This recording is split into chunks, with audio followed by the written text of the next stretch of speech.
조선의 어느 양반 가문에 아버지를 아버지라 부르지 못한 아이가 있었습니다. 그 집에는 책이 있었습니다.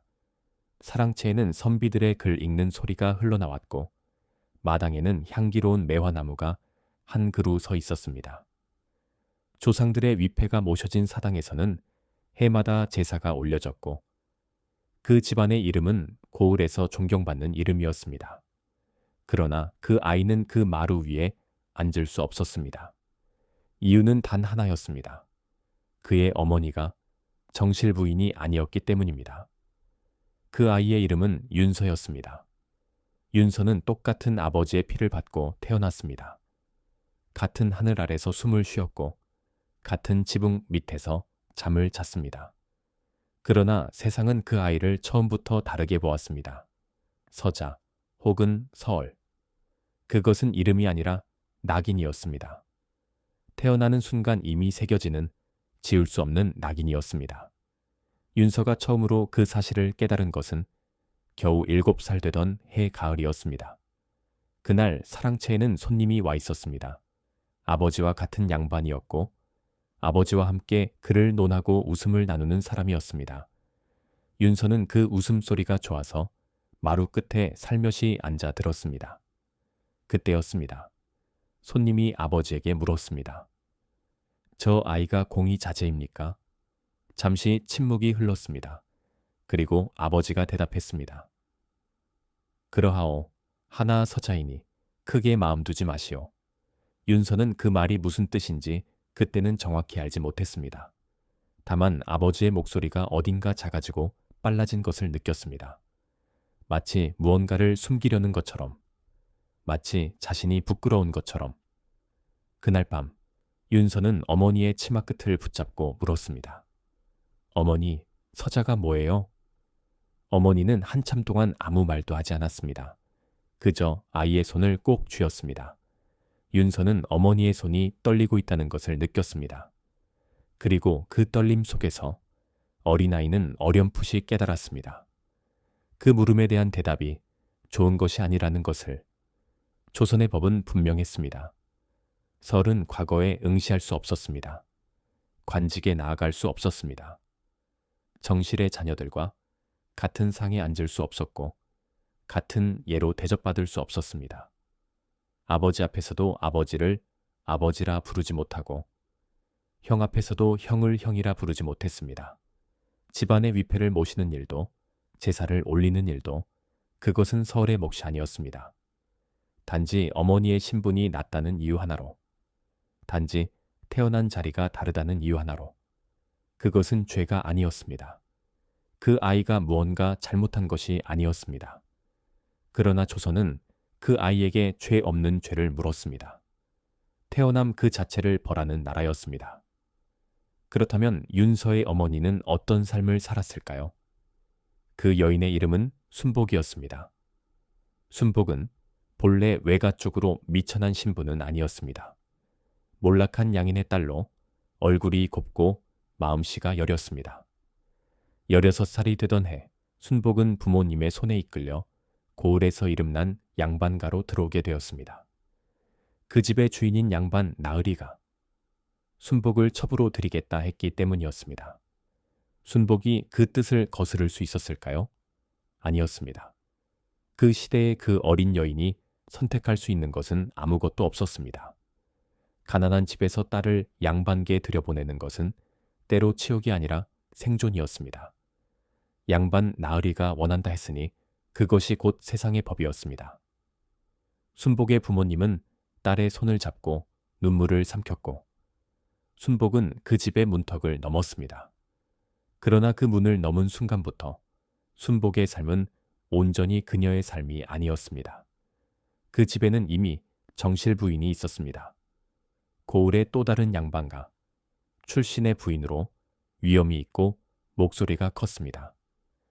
순복은 그 부인을 처음 본 날, 그 눈빛 속에 있는 것이 무엇인지 알게 되었습니다. 경계, 그리고 경멸이었습니다. 순복은 그 집에 살고 있었지만 그 집의 사람이 아니었습니다. 정실 부인이 부르면 달려가야 했고 꾸중을 들으면 고개를 숙여야 했습니다. 아무 이유 없이 억울한 일을 당해도 변명조차 할 수 없었습니다. 때로는 부인의 손이 뺨을 향해 날아왔습니다. 순복은 그 순간에도 이를 악물고 눈물을 참았습니다. 소리를 내면 더 큰 벌이 돌아왔기 때문입니다. 그 집에서 순복에게 허락된 것은 단 하나였습니다. 나으리의 방에 불려가는 것, 그리고 그것으로 끝이었습니다. 순복은 사랑도 동반도 아닌 나으리의 필요에 따라 불려졌고 또 필요가 사라지면 잊혀졌습니다. 그렇게 세월이 흘렀습니다. 그리고 순복은 임신을 했습니다. 순복은 그 소식을 들었을 때 기쁨보다 두려움이 앞섰습니다. 아이를 낳으면 나으리가 기뻐할 것이었습니다. 특히 아들이라면. 그러나 정실 부인의 눈은 더 차가워질 것이었습니다. 그 차가움이 아이에게까지 미칠 것이었습니다. 순복은 밤마다 배를 쓸어내리며 신이란 신은 다 불러가며 신에게 빌었습니다. 이 아이만큼은 평범하게 살게 해달라고. 이 아이만큼은 억울하지 않게 해달라고. 그러나 신은 순복의 기도를 들어주지 않았습니다. 윤서가 태어나던 날, 순복은 사랑채 한켠의 작은 방에서 홀로 산통을 겪었습니다. 정실 부인의 방에는 몇몇 여종들이 부산이 드나들었지만 순복의 방에는 늙은 여종 하나만이 곁에 있었습니다. 나으리는 순복이 아이를 낳고 있다는 것을 알면서도 그날 저녁 사랑채에서 손님과 술잔을 기울였습니다. 윤서가 세상에 나와 처음 울음을 터뜨렸을 때 순복은 아이를 가슴에 안고 소리 없이 울었습니다. 기쁨의 눈물이었는지 슬픔의 눈물이었는지 순복 자신도 알지 못했습니다. 나으리는 다음날 아침 짧게 방문했습니다. 아들이라는 말에 흡족한 미소를 짓고 잘 키우라는 말 한마디를 남기고 나갔습니다. 순복은 그 뒷모습을 바라보며 아이를 더 꽉 끌어안았습니다. 그 아이의 이름은 나으리가 지었습니다. 윤서. 좋은 이름이었습니다. 그러나 그 이름이 아무리 좋아도 앞에 붙는 신부는 지울 수 없었습니다. 서자, 첩의 자식. 그 이름은 윤서가 태어나는 순간부터 따라붙었습니다. 윤서는 자라면서 점점 많은 것을 알게 되었습니다. 같은 아버지의 아들이지만 정실 부인 소생의 형인 윤재는 사랑채에서 글을 배웠습니다. 스승이 있었고 책이 있었고 아버지가 직접 붓을 잡아주는 날도 있었습니다. 윤재는 커서 과거를 볼 것이었고 벼슬에 나아갈 것이었습니다. 가문의 이름을 이어갈 것이었습니다. 윤서는 달랐습니다. 윤서에게도 글을 배우고 싶은 마음이 있었습니다. 어머니가 몰래 가르쳐준 몇 글자로 혼자 연습하기도 했습니다. 그러나 사랑채의 문은 윤서에게 열리지 않았습니다. 아버지는 어쩌다 마주치면 무뚝뚝하게 고개를 끄덕였지만 윤서의 손을 잡아준 적은 없었습니다. 같은 아버지였지만 윤서에게 그 사람은 가깝고도 먼 사람이었습니다. 그리고 정실 부인이 있었습니다. 부인은 윤서를 볼 때마다 눈살을 찌푸렸습니다. 드러내놓고 혹독하게 대하지는 않았습니다. 다만 있는 듯 없는 듯 눈에 띄지 않기를 바라는 태도였습니다. 여종들에게 윤서와 마루를 함께 쓰지 말라 했고 제삿날에는 윤서가 제사 자리에 끼지 못하도록 했습니다. 조상의 피를 같이 받은 아이가 조상의 제사에서 밀려나는 것이 이 집의 법도였습니다. 윤서가 10살 되던 겨울 한 가지 일이 있었습니다. 마당에서 윤재와 함께 눈을 밟으며 놀다가 윤서가 미끄러져 넘어졌습니다. 그 충격에 윤재가 함께 넘어졌고 윤재의 무릎이 조금 긁혔습니다. 대단한 상처가 아니었습니다. 그러나 그 소식이 정실 부인의 귀에 들어갔습니다. 부인은 순복을 불렀습니다. 네 자식 단속을 제대로 못하느냐. 도련님이 다치셨잖아. 순복은 고개를 숙였습니다. 변명할 수 없었습니다. 아이가 실수로 미끄러진 것이었지만 그 말이 입 밖에 나오는 순간 더 큰 벌이 올 것을 알았습니다. 죄송합니다, 마님. 그것이 순복이 할 수 있는 전부였습니다. 그날 밤 순복은 윤서를 안고 앉아 아무 말도 하지 않았습니다. 윤서는 어머니의 얼굴에 난 자국을 보았습니다. 손이 닿아간 자국이었습니다. 윤서는 그것이 무엇인지 알았습니다. 10살 아이의 눈에도 그것이 무엇인지 알 수 있었습니다. 어머니, 우리 여기서 나가면 안 돼요? 순복은 잠시 눈을 감았다가 떴습니다. 그리고 윤서의 이마에 입을 맞췄습니다. 어디로 가겠느냐? 이곳이 우리 있을 곳이니라. 그 말은 체념이었습니다. 그러나 윤서에게는 그 말이 세상 전체처럼 들렸습니다. 이곳이 우리 있을 곳. 그러나 그곳에서 우리는 있어도 없는 사람들이었습니다. 세월이 흘렀습니다. 윤서는 청년이 되었습니다. 어려서부터 글을 좋아했고 혼자 책을 구해 읽었습니다. 어머니 순복이. 나으리 몰래 구해다 준 책들, 그리고 이웃마을의 글방에서 몰래 배운 글들이 윤서의 양식이 되었습니다. 윤서는 글을 읽으면 읽을수록 자신이 부당하다는 것을 알았습니다. 그리고 그 부당함을 느끼면 느낄수록 가슴 속에서 뜨거운 무언가가 끓어올랐습니다. 그 시절 조선 북쪽에서는 큰 움직임이 일어나고 있었습니다. 홍경래. 그 이름은 억눌린 사람들 사이에서 조용히 번졌습니다. 평안도 사람들이 오랫동안 차별받아온 한, 그리고 서울들이 평생 안고 살아온 서름이 그 불길에 기름을 부었습니다. 홍경래의 난에 참여한 사람들 중에는 서울 출신이 적지 않았습니다. 그를 알면서도 과거를 볼 수 없었던 사람들, 재주가 있으면서도 벼슬에 나아갈 수 없었던 사람들, 그들이 칼을 들었습니다. 윤서도 그 이야기를 들었습니다. 그 이름 석자를 입안에서 굴리며 윤서는 밤새 잠을 이루지 못했습니다. 그것이 옳은 길인지 그른 길인지 윤서는 알 수 없었습니다. 다만 한 가지는 알았습니다. 그 사람들이 느낀 것을, 자신도 느낀다는 것을. 아버지를 아버지라 부르지 못하고 자란 서름, 형을 형이라 부르지 못한 서름, 공부를 해도 쓸 수 없고 재주가 있어도 펼 수 없는 삶의 서름.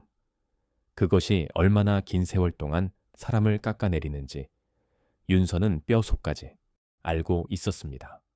나는 결국 진압되었습니다. 홍경래는 죽었고 그를 따르던 사람들도 쓰러졌습니다. 조선의 법도는 다시 제자리로 돌아갔습니다. 서울은 다시 서울이었고 양반은 다시 양반이었습니다. 그러나 윤서의 가슴 속에서 타오르던 불은 꺼지지 않았습니다. 윤서가 25살 되던 해, 어머니 순복이 병이 들었습니다. 오랜 세월의 고됨이 몸에 쌓인 것이었습니다. 젊은 날부터 혹독하게 살았고 제대로 먹지 못하고 제대로 쉬지 못한 날들이 켜켜이 쌓인 탓이었습니다. 순복은 눕게 되었고 일어나는 날이 점점 줄어들었습니다.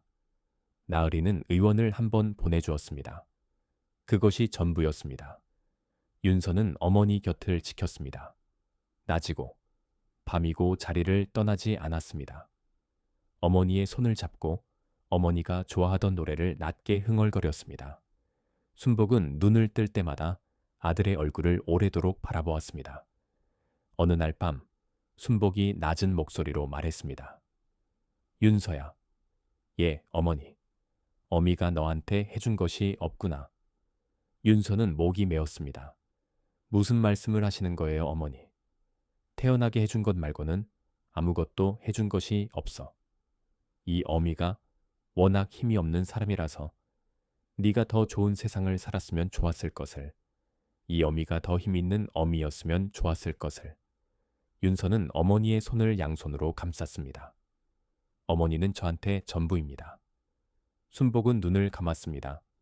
눈가에서 눈물이 흘렀습니다. 그 눈물을 닦아줄 힘도 순복에게는 이미 없었습니다. 윤서가 손으로 닦아드렸습니다.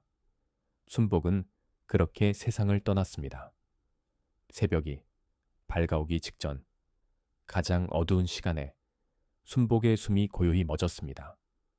조용히. 그 집에서 순복이 살았던 것처럼 순복의 죽음도 조용했습니다. 나으리는 간단한 장례를 치러주었습니다. 정실 부인은 장례 내내 모습을 드러내지 않았습니다. 순복이 묻힌 자리는 그 집 뒤편의 작은 언덕이었습니다. 양반가의 선산이 아닌 짜투리 땅의 작고 초라한 봉분만 보일 뿐이었습니다. 윤서는 그 언덕에 흙을 다지며 소리 없이 울었습니다. 순복이 세상을 떠난 뒤 윤서는 긴 시간을 방황했습니다. 그러던 어느 날 윤서는 조심스럽게 번지는 이야기를 들었습니다. 서얼들이 함께 목소리를 내고 있다는 이야기였습니다. 서얼호통, 즉 서얼에게도 벼슬길을 열어달라는 상소였습니다. 수백 명의 서얼들이 이름을 올려 임금께 올리는 상소였습니다. 윤서의 가슴이 뛰었습니다. 그러나 그 상소의 결말을 윤서는 알고 있었습니다. 받아들여지는 것도 있었지만 세상이 바뀌는 것은 더디었습니다. 조선의 뿌리 깊은 신분의 벽은 글 몇 장으로 무너지지 않았습니다. 서얼들이 목소리를 높여도 양반들의 세상은 쉽게 흔들리지 않았습니다. 그래도 윤서는 이름을 올렸습니다. 비록 세상이 바뀌지 않더라도 자신의 이름을 그 자리에 남겨두고 싶었습니다. 어머니 순복이 한 번도 목소리를 낼 수 없었던 것처럼 자신도 조용히 사라지기는 싫었습니다. 억울하다는 것을, 부당하다는 것을, 그것을 글로라도 남기고 싶었습니다. 그것이 윤서가 할 수 있는 유일한 싸움이었습니다. 윤서만이 아니었습니다. 조선의 역사 속에서 서울의 서름을 가장 날카롭게 짚어낸 사람이 있었습니다. 허균이었습니다. 그는 홍길동전을 썼습니다. 그 책 속의 홍길동은 허구의 인물이었지만 그가 외친 말은 허구가 아니었습니다. 아버지를 아버지라 부르지 못하고 형을 형이라 부르지 못하오니 이 서름을 어찌 다 말하리요. 그 한 문장이 수백 년 동안 이 땅의 서얼들이 가슴에 품고 있던 말이었습니다. 글로 쓰기조차 두려웠던 말이었습니다. 허균은 그 말을 책 속에 썼고 그 책은 손에서 손으로 전해졌습니다. 홍길동이 율도국을 세운 것은 꿈이었습니다. 그러나 그 꿈을 꾸었다는 것 자체가 조선의 많은 서얼들에게 위안이 되었습니다. 이 세상 어딘가에 나를 차별하지 않는 곳이 있을 것이라고. 내가 아버지를 아버지라 부를 수 있는 곳이 있을 것이라고. 허균 역시 결국 역적으로 몰려 죽임을 당했습니다. 그를 꺼림칙하게 여겼던 세상이 결국 그를 지워버렸습니다. 그러나 그가 쓴 글은 지워지지 않았습니다. 수백 년이 지난 뒤에도 그 이름과 그 이야기는 사람들의 입에 남았습니다. 세상은 그들을 지우려 했지만 그들의 서름은 지워지지 않았습니다. 이제 우리는 한 걸음 물러서서 이 모든 것을 바라보아야 합니다. 조선은 예를 말했습니다. 유교의 가르침을 말했습니다. 인을 말하고 의를 말하고 예를 말했습니다. 선비들은 책 속에서 인간의 도리를 논했고 사당에서 조상을 섬겼고 제사를 지내며 가문의 명예를 지켰습니다. 그러나 그 허울뿐인 명예의 뒤편에는 추악한 인간의 본성이 드리워져 있었습니다. 양반이라는 힘을 이용해 힘없는 여인들을 강탈했고 그로 인해 태어난 생명 역시 당당한 삶을 살 수 없었습니다. 아버지의 피를 받았지만 아버지를 아버지라 부르지 못한 아이들이 있었습니다. 글을 배워도 쓸 수 없었고 재주가 있어도 펼 수 없었습니다. 과거를 볼 수 없었고 벼슬에 나아갈 수 없었습니다. 형제들 사이에서도 이방인이었고 조상의 제사 자리에서도 밀려났습니다. 태어난 순간부터 어머니의 신분이라는 낙인을 가슴에 지고 살았습니다. 이것은 한 집안의 문제가 아니었습니다. 이것은 조선이라는 사회가 수백 년 동안 유지해온 구조였습니다. 법으로 만들고 관습으로 굳히고 도덕의 이름으로 포장한 구조였습니다. 예를 말하면서 사람을 짓밟았습니다. 도덕을 말하면서 약자를 외면했습니다. 가문의 명예를 말하면서 그 명예를 위해 희생된 사람들에게는 이름조차 주지 않았습니다. 양반의 권위는 하늘처럼 높았습니다. 그러나 그 하늘 아래 땅바닥에서 울던 사람들이 있었습니다. 그들의 눈물은 기록되지 않았고 그들의 이름은 역사에 남지 않았습니다. 그러나 그들은 분명히 살았습니다. 분명히 아팠습니다. 분명히 억울했습니다. 윤서는 늙어서 작은 집을 얻어 홀로 살았습니다. 크게 이룬 것도 없었고 세상을 바꾸지도 못했습니다. 그러나 윤서는 한 가지를 했습니다. 어머니 순복의 이야기를 글로 남겼습니다. 그 여인이 어떻게 살았는지, 어떤 고통 속에서 아이를 낳았는지, 그 아이를 위해 어떻게 눈물을 참았는지, 그것을 작은 종이에 가늘게 써두었습니다. 세상은 그 글을 기억하지 않았습니다. 그러나 윤서는 썼습니다. 이 세상 어딘가에서 언젠가 누군가가 읽어주기를 바라며 썼습니다. 그 바람이 지금 이 이야기로 이어지고 있습니다. 오늘 우리가 기억해야 할 것은 단순한 옛날 이야기가 아닙니다.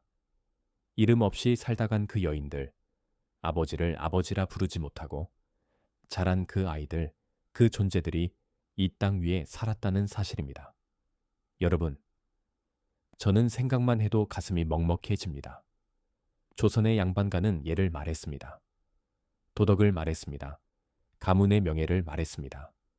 그러나 그 명예의 뒤편에는 이름 없이 울던 여자들이 있었습니다. 자신의 삶을 선택하지 못한 첩들이 있었습니다. 아이를 낳고도 당당한 어머니가 되지 못한 여인들이 있었습니다. 그리고 그 아이들은 태어난 순간부터 어머니의 신분이라는 낙인을 짊어져야 했습니다. 이것은 한 집안의 문제가 아니었습니다. 조선이라는 사회가 만든 불합리였습니다. 그리고 그 불합리는 수백 년 동안 수많은 사람들의 삶을 짓눌렀습니다. 태어나는 순간 나는 그냥 나로 인정받아야 합니다. 누구의 아들, 누구의 딸이 아닙니다. 지금까지 승정원 일기였습니다. 구독과 좋아요는 역사 이야기를 만드는데 큰 힘이 됩니다. 감사합니다.